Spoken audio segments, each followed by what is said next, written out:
Bonjour, c'est Alex du blog Des mentors pour entreprendre. Bienvenue dans cette vidéo. Donc, je suis avec Denis Sautier. Denis Sautier qui est coach pour entrepreneurs. Bonjour Denis. Bonjour, bonjour Alex, bienvenue à tout le monde. Oui. Donc, on va voir avec toi aujourd'hui les 6 étapes pour amener une entreprise à croître et au succès. Eh bien, c'est relativement simple. Bien souvent, quand on se lance dans l'entreprise, on est des spécialistes. Mhm. Et gérer une entreprise, c'est d'être vraiment un dirigeant. Mais avant de démarrer, il serait peut-être intéressant d'avoir une définition de ce qu'est l'entreprise, de telle manière à ce que tout le monde soit bien d'accord à ce sujet-là. Euh, pour nous, Action Coach, et je suis franchisé Action Coach, on est à peu près 1200 dans le monde. Mhm. Une entreprise, c'est une activité commerciale, rentable, et qui fonctionne sans son dirigeant. Sans son dirigeant. Et c'est extrêmement important parce qu'à un moment donné, le fait de se mettre dans une situation où l'entreprise fonctionne sans son dirigeant, ça d'une part permet à l'ensemble des collaborateurs de progresser, de faire progresser l'entreprise, de s'approprier les objectifs de l'entreprise. Et puis, bien entendu, l'entreprise c'est vouée à être cédée ou vendue. Mhm. Mais c'est sûr que si elle fonctionne qu'avec son dirigeant, le prix de vente sera complètement différent dans ce cadre-là. Mhm. Et c'est la seule possibilité. L'autre possibilité, c'est de faire faillite et donc de la fermer, ce que je ne souhaite à aucune des personnes qui nous écoutent dans ce cadre-là. Et c'est vrai que tu dis une chose importante, c'est-à-dire que on doit préparer la sortie. Donc ça, c'est vrai que quand on crée une entreprise, généralement, les entrepreneurs n'ont pas cette idée tout de suite. Ils pensent plutôt à voilà, qu'est-ce que je dois faire à court terme, mais ils n'ont pas cette visibilité, pour beaucoup en tout cas, je pense, de la sortie, que l'objectif, c'est qu'elle soit revendue, qu'elle soit cédée. Absolument, et c'est un des éléments clés, comme les entrepreneurs souvent vont avoir une philosophie qui est de dire, moi je vais me rémunérer en fonction du résultat de l'entreprise, en fonction de l'activité de l'entreprise. Par exemple, où ils partent du principe qu'ils veulent avoir un certain montant d'euros de façon récurrente en termes de salaire, ils sont dans des situations où globalement ils vont devoir tailler leur entreprise pour avoir les revenus qu'ils souhaitent avoir. Et ça, c'est bien souvent des démarches que j'impose en termes de changement par rapport aux dirigeants d'entreprise, parce qu'il part du principe, bon, je fais tant de chiffres d'affaires et je vais me rémunérer en fonction de ce que la société gagne. Ce qui n'est pas la bonne approche, puisque là, on ne taille pas, on subit l'entreprise et on ne la vit pas ou on ne la fait pas vivre dans ce cadre-là. Ouais, en gros, plutôt, on crée, dans ce cadre-là, on crée plutôt un emploi plutôt que, Voilà, on se crée un job. voilà, plutôt qu'une Absolument. entreprise. Absolument. Alors, il y a une méthodologie et c'est bien très important de voir cette méthodologie. Il faut savoir que cette méthodologie, C'est ce que tu appelles les 6 étapes, c'est ça? ouais, ce que j'appelle les 6 étapes dans le succès qui conduiront l'entreprise au succès, c'est que cette méthodologie est indépendante du secteur d'activité, est indépendante de la zone géographique. Bien souvent, on peut dire oui, mais enfin la France est différente des États-Unis, de l'Australie, de l'Angleterre, du Brésil, ainsi de suite. Nous, comme on est présent dans le monde, la méthodologie qu'on utilise est une méthodologie qui est totalement indépendante et de l'activité et du secteur géographique. Donc c'est vraiment la méthode pour développer son entreprise. Alors on a 6 étapes et parmi ces 6 étapes, il y a 4 étapes, les 4 premières qui sont vraiment clés. On reviendra peut-être sur les 2 dernières après. La première étape, c'est ce qu'on appelle la maîtrise de l'entreprise. La maîtrise de l'entreprise, en 2 mots, c'est de dire, quand on construit une maison, il faut avoir les fondations. Il faut faire les fondations de l'entreprise. Et tant que ces fondations ne sont pas faites, l'entreprise elle ne pourra jamais être stable et être dans des phases de développement. Donc cette maîtrise, c'est la première étape. Et cette maîtrise est constituée en réalité de 4 points clés, qu'on appelle les 4 piliers de l'entreprise. Le premier pilier, c'est la destination. Si on ne sait pas où on veut aller avec son entreprise, il vaut mieux arrêter tout de suite parce qu'on n'atteindra jamais l'endroit où on veut. Dans ce pilier de la destination, il y a trois choses, 3 sous-éléments qui sont importants. C'est la vision et la mission de l'entreprise.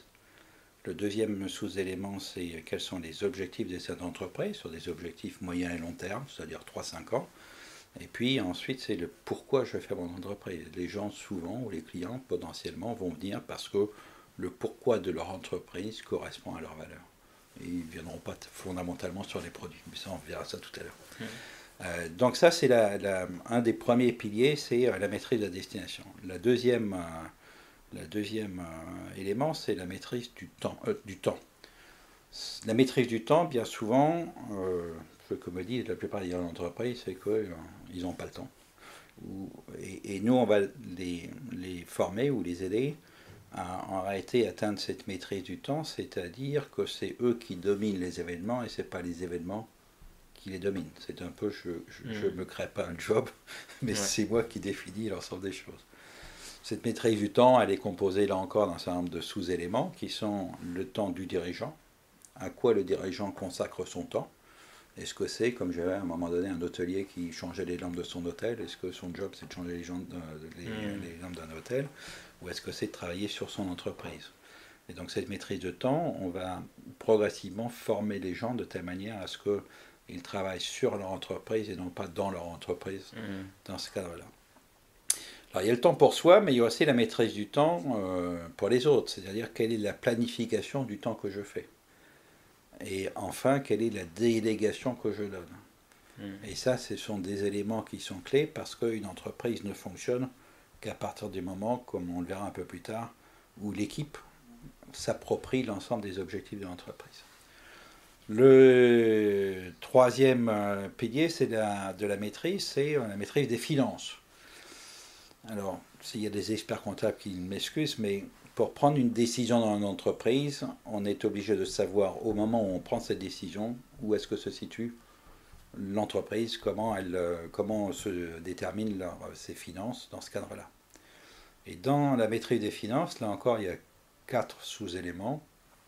Un élément qui est la maîtrise du point mort.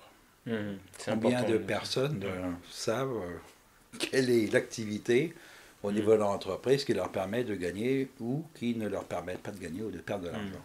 Comme dans une voiture, si on ne connaît pas la situation de son point mort, c'est un petit peu ennuyeux dans ce cadre-là. Au-delà du point mort, il y a bien entendu, une fois qu'on connaît ça, on est capable de connaître les marges, et bien souvent les entreprises n'ont pas des notions réelles de leur prix de revient en ce qui concerne les différents produits qu'ils proposent. Ils n'utilisent pas forcément leurs frais fixes et leurs frais variables pour déterminer quelles sont les vraies marges. Et puis bien entendu, quels sont le prix de vente qui est accepté au niveau des marchés, mais qui est aussi dans une situation où on protège de façon considérablement les marges. L'autre élément au niveau de la maîtrise des finances, c'est le reporting. C'est bien de prévoir un budget, c'est bien de prévoir un certain nombre de choses, encore faut-il savoir à tout instant où est-ce que l'on est dans le cadre de ce qui est prévu et qu'est-ce qui se réalise, et puis d'analyser pourquoi on a des écarts et de comprendre quand ils sont positifs, il faut se poser la question en disant pourquoi sont-ils positifs, lorsqu'ils sont négatifs, qu'est-ce qui a fait qu'ils sont négatifs, sans se rentrancher derrière des croyances qui sont c'est la crise et donc c'est pour ça que je n'ai pas atteint mon budget. Le quatrième élément, c'est un élément important qui sont les indicateurs de performance. Comment voulez-vous vous mesurer ou mesurer votre performance si vous n'avez pas des indicateurs? Et le tout, c'est pas d'en avoir 25 avec un tableau de bord, 25 ou 30 indicateurs. C'est d'en prendre 3 qui sont vraiment stratégiques au niveau de l'entreprise et de les suivre. Mais de savoir toutes les semaines, par des tests et des mesures, où est-ce que j'en suis dans ce côté des indicateurs. Enfin, le quatrième pilier au niveau de la maîtrise, c'est la maîtrise des opérations. Et dans cette maîtrise des opérations, là encore, il y a quelques sous-éléments qui sont le service client. Et combien mesurent l'activité de leur service client. Le deuxième sous-élément... Quand tu dis service client, c'est la satisfaction client? La satisfaction client, c'est-à-dire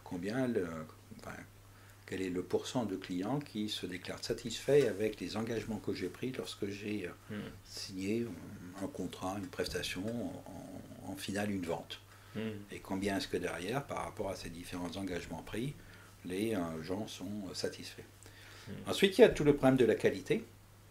De plus en plus maintenant, la qualité devient un élément clé pour une raison simple, c'est que les gens où les clients vont nous demander des obligations de résultat et non plus des obligations de moyens. Alors sur les produits, on est sur des obligations de résultat, puisque le produit, on le voit physiquement. Par contre, sur des prestations de services, bien souvent, on n'a pas une qualité suffisante. Et entre autres, ça passe par de la certification, ça passe par un certain nombre d'éléments qui sont des éléments aussi importants au niveau de l'entreprise. Qui sont des preuves d'autorité. Qui sont preuves, absolument. Et le dernier sous-élément des opérations, eh bien, c'est le service au niveau des clients. Donc, pour nous, un client ne devient client qu'à partir du moment où il commande pour la deuxième fois une prestation ou un produit, parce qu'il aura vécu le cycle complet de vente. Et que tant qu'il n'a pas commandé une deuxième fois, c'est un acheteur. Et c'est pas un vendeur. Donc c'est pas un client. Voilà. Donc ça, c'est la première étape, c'est l'étape de base. Qui permet, une fois que ceci commence à fonctionner, de monter sur la deuxième étape, qui est ce qu'on appelle la niche. Alors la niche, beaucoup de personnes au niveau marketing savent ce que c'est que la niche. Et fondamentalement, c'est composé là de 3 éléments que je vais définir. Un, qui est effectivement la différenciation, comme tu le dis. Nous, on appelle ça plutôt la proposition unique de vente. Ouais, d'accord. C'était Jay Abraham, je crois, Absolument. Ouais. Qui est quelque chose de clé, parce que c'est là où cette proposition unique, comme elle est unique, personne d'autre ne peut la faire. Et étant unique, c'est celle qui vous permettra d'avoir une trésorerie prévisible, parce que le prix n'est plus l'élément essentiel dans ce cadre-là. Au-delà de cette proposition unique de vente, il faut bien entendu associer cette proposition unique de vente à ce qu'on appelle une garantie. Et la garantie, c'est ce qui vous permettra de transformer votre entreprise en une obligation de résultat dans ce cadre-là. Alors les gens ont très peur des garanties. Parce qu'ils disent, voilà, mais si on ne tient pas ça, ça va nous coûter très cher, ainsi de suite. Ce qu'il faut voir, c'est que la garantie permet aussi à l'entreprise de se pousser au niveau de l'excellence, parce qu'effectivement, personne ne veut devoir payer la garantie qui est définie. Et donc, l'ensemble des collaborateurs travaillent sur ce fait de ne pas le faire, et l'entreprise va beaucoup plus loin dans l'excellence dans ce cadre-là. La troisième chose, c'est ce qu'on appelle les 5 leviers. Nous travaillons avec des 5 leviers qui sont généralement relativement bien connus. C'est la génération de contacts, le taux de conversion, la valeur moyenne de transaction, le nombre de transactions, le fréquence de transactions, et puis les marges. C'est 5 leviers. L'aspect commercial. C'est l'aspect commercial, et c'est surtout des indicateurs qui permettent de pouvoir correctement définir l'ensemble des activités nécessaires, des actions ou des stratégies à mettre en place pour augmenter soit le nombre de clients ou de prospects, soit mieux les convertir, soit augmenter le panier moyen, comme on dit, soit augmenter la fréquence d'achat ou les marges. Nous leur donnons à peu près en moyenne 80 stratégies dans chacun de ces leviers. Quand un entrepreneur classique fait son budget, il dit « Oh, l'inflation, c'est 2%, 3%, bon, si j'arrive à faire 5% de croissance du chiffre d'affaires, c'est bien. » Mais ça, ce n'est que... Rien n'est subjectif dans ce cas. C'est je vais faire 3 ou 5% et je vais tâcher de faire ça. Nous, basés sur ces 5 leviers, on est capable de dire, pour augmenter le chiffre d'affaires de 5%, il faut jouer sur les 4 premiers leviers, minimum. Et dans ce cadre-là, on voit qu'on a des effets extraordinaires. C'est que si on génère des contacts plus fréquemment ou plus nombreux, plus un taux de conversion, si on a 30% de taux de conversion, ce n'est pas la même chose qu'on n'en a que 5. Et là, on peut arriver très facilement, simplement en prenant 10% de croissance dans ces différents leviers, arriver à des profits qui sont en croissance de 66% et un chiffre d'affaires de 46%, ce qu'on n'aurait jamais imaginé dans notre tête. Mais au-delà de ça, on a toutes les stratégies pour y arriver, avec les 80 stratégies. Donc ça, c'est l'étape de la niche. C'est une étape qui est très importante dans ce cadre-là. Ensuite, on a l'étape des effets de levier, qui est la troisième étape. Alors là encore, on a à peu près 4 domaines sur lesquels on va travailler sur les effets de levier. Bien entendu, tout ce qui est système et technologie. Alors ça va de soi, mais quand on commence à travailler quels sont les process que j'utilise même dans mon ERP que j'ai paramétré d'une certaine façon, est-ce que j'ai pas des paramétrages qui me permettent d'aller plus vite, d'avoir des opérations moins redondantes dans l'ensemble des process. Le deuxième domaine, c'est le personnel et la formation. Comment à travers de la formation ou comment à travers des outils développés ou des process plus simples au niveau de l'entreprise, je peux rendre mon personnel plus productif. Troisième domaine, c'est tout simplement tout ce qu'on appelle la finance, et donc c'est les tests et les mesures fondamentalement qui nous permettent de faire différentes choses. Et le quatrième domaine, c'est tout ce qui est le domaine des opérations, bien livrées la première fois, du premier coup, enfin un certain nombre d'éléments qui sont... Une fois qu'on a bien maîtrisé nos processus et qu'on les a optimisés, nos collaborateurs vont pouvoir travailler pratiquement que sur 20% d'entreprise parce que tout le reste est automatisé. Ce qui fait que vous allez gagner énormément de temps, vous en tant que dirigeant, mais les collaborateurs, ils vont se concentrer sur l'essentiel et non pas l'accessoire. Je vais prendre pour illustrer ça un exemple très simple, qui est l'emailing. Bien souvent, on a tendance à dire, bah tiens, ça fait longtemps que je n'ai pas fait d'emailing, je vais faire un emailing. Et dans cet emailing, on envoie l'emailing, mais on oublie que dans les process, il faut rappeler les clients 2 ou 3 jours après, qu'il faut avoir des argumentaires, des scripts lorsqu'on passe les coups de téléphone, qu'il faut avoir un certain nombre d'éléments, et que dans un certain nombre de cas, vos emails, il suffit de les planifier à l'avance et ils partent tout seuls parce que vous allez utiliser publipostage de Word par exemple ou n'importe quel autre système qui vous permet d'avoir des actions continues sans y dépenser de l'énergie de la même façon que c'était la première fois que vous faisiez votre emailing. D'où nécessité d'avoir par exemple des bases de données clients qui comportent tous les éléments, qui connaissent exactement quels sont les motifs d'achat des uns des autres. Donc il y a bien entendu du travail pour atteindre ce côté. Puis enfin le quatrième domaine c'est l'équipe, parce que bien souvent l'investissement dans une entreprise, le plus important c'est l'équipe, et bien souvent les gens l'oublient, ils vont travailler sur un investissement au niveau de l'ERP, mais derrière au niveau de l'équipe, ils ne savent pas, et donc là on a tout un travail qui leur permet d'optimiser, d'avoir une équipe au top, avec en gros, je vais vous donner 6 clés. Pour qu'une équipe soit performante, il faut d'abord un leadership du patron. Avez-vous un leadership ou pas? Ça, c'est une question fondamentale à se poser. Deuxième question, c'est avoir des objectifs communs. Troisième clé, c'est avoir des règles du jeu qui sont définies et acceptées par tout le monde. La quatrième clé, c'est d'avoir un plan d'action pour chacun des membres de l'entreprise. Si le patron pense un plan d'action dans sa tête, personne au niveau de l'entreprise se connaît. Après, il faut avoir une capacité à pousser un petit peu l'initiative, c'est-à-dire qu'il y a une notion qui est de ne pas pénaliser si jamais les gens n'ont pas forcément respecté les règles, et ainsi de suite. Et puis la dernière clé, c'est 100% du personnel doit être impliqué.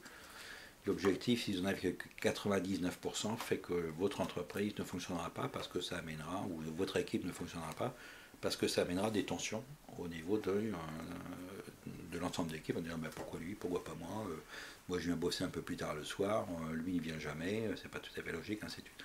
Donc à un moment donné, cette implication de l'ensemble des membres de l'équipe, de tous les membres de l'équipe, est quelque chose de capital. Alors ça, c'est les 4 premières étapes. J'étais très long dans ce que je disais. Contraire. Mais ensuite, il y a 2 autres étapes qui, elles, sont des étapes 5 et 6. L'étape 5, c'est la synergie, c'est-à-dire qu'à partir du moment où votre entreprise commence à fonctionner sans vous, vous mettez un gérant et vous pilotez de loin votre entreprise. Vous pouvez être en Asie et puis piloter une entreprise uniquement par téléphone. Et avec quelques indicateurs, vous savez très bien si ça fonctionne ou pas. Et puis la 6e étape, c'est l'étape des résultats, c'est-à-dire que là, vous allez commencer à soit faire des acquisitions, soit revendre votre entreprise, soit gérer les choses de façon différente.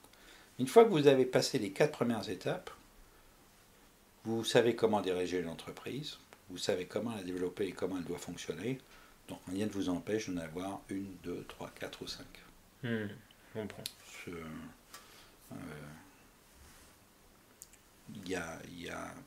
C'est toujours la même méthode, c'est toujours les mêmes choses, et c'est pour ça que c'est important de suivre cette méthode et de l'appliquer parce qu'elle est reproductive, c'est un process. Voilà un peu les 6 étapes rapidement définies. J'espère ne pas avoir été trop long et trop complexe avec l'ensemble des gens dans ce cadre-là. Et donc Action Coach propose une formation, un suivi sur... Alors Action Coach propose différents éléments, soit du coaching en intra-entreprise, c'est-à-dire là c'est pour les entreprises qui ont déjà un certain niveau d'activité parce que elles ont une capacité à avoir un comité directeur et il faut former non seulement le dirigeant et l'accompagner, mais aussi un certain nombre de membres du comité directeur. Donc ça c'est du coaching individuel. Et puis on a aussi sur des thématiques très précises, entre autres celles que je viens de dire sur les 6 étapes, mais aussi sur comment faire que ces vendeurs soient des inconditionnels, et donc soient leurs propres commerciaux, que les clients, pardon. Et là, on se retrouve donc dans des situations où c'est du coaching de groupe en inter-entreprise, mais ce n'est pas des cours. C'est-à-dire que là, on va bien entendu questionner les différentes personnes et elles vont travailler sur leur propre entreprise. C'est des actions qui sont remboursées car nous sommes organismes de formation, mais qui sont aussi dans une phase où on peut, nous, avoir aussi un suivi individuel personnalisé au niveau de chacune de ces différents types de formations, qui peuvent durer de quelques heures à plusieurs jours. Okay. Voilà un peu les différents types de choses. Et puis il y a des bouquins, si vous voulez lire un peu des bouquins, il y a plein de bouquins. Et quels sont les livres justement que tu recommanderais à ceux qui... Alors, tout dépend un peu, comment dire, l'état des différentes personnes qui réfléchissent sur l'entreprise. Un salarié qui veut créer son entreprise, à un moment donné, moi je lui recommanderais des bouquins type un bouquin de la loi de l'attraction, par exemple, de Lausier qui me paraît bien. Je lui recommanderais de lire un autre bouquin qui s'appelle Comment développer les 6 étapes de l'entreprise. Je lui recommanderais un bouquin qui peut être une connaissance au niveau de la finance. Je lui recommanderais éventuellement un bouquin qui s'appelle Le Manager Minute de Blanchard, qui sont relativement des bouquins relativement simples, mais qui leur feront prendre conscience, avant de créer l'entreprise, de tous les éléments qui sont clés et dont j'ai parlé dans le côté de la maîtrise, dans le côté, essentiellement de la maîtrise d'ailleurs, dans le phase de démarrage. Pour des personnes qui ont une activité déjà depuis 1 an, mais qui ont des difficultés parce qu'ils ont des problématiques ou des challenges de temps, des challenges d'argent au sens large du terme, et des challenges qui peuvent être au niveau simplement de l'équipe. Là, c'est des bouquins qui sont plus tournés sur l'équipe, ainsi de suite. Maintenant, il peut se faire qu'un bouquin type quels sont mes points forts, qui permet aux gens de mieux se connaître. La connaissance de soi pour un dirigeant est capitale. C'était découvrir vos points forts. C'est découvrir vos points forts, absolument. Oui, absolument. Qui est bien, parce que derrière, il y a un test, et qui vous permet derrière de faire un test au niveau de Gallup dans ce cadre-là. Donc il y a des choses qui, en fonction de la compétences ou de l'expérience ou de l'apprentissage. Nous, on a une bibliothèque à peu près de 150 livres, hein, donc, qui permet de... Alors, il y a du marketing, bien entendu, il y a du marketing de réseau, il y a des tas d'éléments. Puis, il y a de temps en temps des éléments qui sont simplement de les faire réfléchir sur comment est-ce qu'ils peuvent développer des revenus récurrents au-delà de leur propre activité. Donc, on a des bouquins qui peuvent être, par exemple, sur le côté immobilier. Si vous avez des revenus, il est peut-être intéressant au niveau de votre entreprise, peut-être intéressant de dire est-ce que je n'ai pas intérêt à investir dans d'autres secteurs de telle manière à ce qu'au niveau de ma retraite, les niveaux de rémunération soient plus intéressants. On est très vigilant sur le fait que la vie personnelle et la vie professionnelle sont intimement liées et qu'à un moment donné, une entreprise elle peut avoir un certain nombre de cycles plus ou moins hauts et forts. Et que lorsqu'on est dans le cycle haut, il faut que le dirigeant réinvestisse dans son entreprise. Mais il a peut-être aussi intérêt à investir à titre personnel sur un certain nombre d'autres secteurs. Donc on a des choses qui sont différentes. Nous, on a des bouquins aussi sur comment vendre, le livre rouge de la vente, bien connu du pape de la vente. On a des bouquins sur la publicité, on a des tas de livres divers et variés qui sont, quand on fait du coaching individuel, on va préparer le dirigeant, s'il ne connaît pas forcément tel domaine, en lui donnant durant toutes les sessions ou avant les sessions beaucoup de bouquins à lire de telle manière à ce que son apprentissage soit plus rapide. Notre objectif fondamentalement, c'est que le plus rapidement possible, le dirigeant d'entreprise n'ait plus besoin d'un coach. Souvent, comme ses objectifs sont modifiés, il va vouloir continuer. Et puis, de temps en temps, le dirigeant est très seul. La solitude du dirigeant d'entreprise est très forte. Et donc, à ce moment-là, il est souvent dans une situation de vouloir garder un certain contact avec nous, parce qu'on est à leur oreille et on peut devenir, à un moment donné, membre de leur conseil d'administration ou ils nous consultent de temps en temps comme ça. Tiens, il faudrait faire pas qu'on passe 2 heures pour telle et telle problématique dans ce cadre-là. Voilà un peu la bibliothèque pour reprendre les différentes choses. Mais la lecture est quelque chose d'important. Soyez actifs et ne soyez pas passifs. Vivez votre entreprise et ne la subissez pas. Et plutôt que de regarder de temps en temps des émissions à la télévision qui fleurissent au niveau des saisons 1 jusqu'à 25 au niveau de la télévision, utilisez votre temps disponible de façon le plus optimisée, le plus productif, dans le cadre de réflexion beaucoup plus personnelle d'ailleurs que uniquement que entreprise. Très bien. Écoute, merci beaucoup Denis. Voilà. Je mettrai un lien en bas de cette vidéo pour ceux qui souhaitent justement te contacter directement. Et puis en tout cas, ça a été un plaisir d'échanger avec toi par rapport à ce sujet. Merci et félicitations parce que ton entreprise fonctionne bien. Et en plus, ce blog, je pense, il est un élément important pour pouvoir développer ce côté esprit d'entrepreneuriat que la France n'a pas forcément développé dans les décennies précédentes. Et je pense que c'est un des éléments clés pour que la France retrouve une certaine capacité à développer du business et donc à développer aussi le côté social de son économie. Voilà. Profitez maintenant pour télécharger gratuitement le livre Les 10 piliers d'une entreprise solide en cliquant sur ce lien.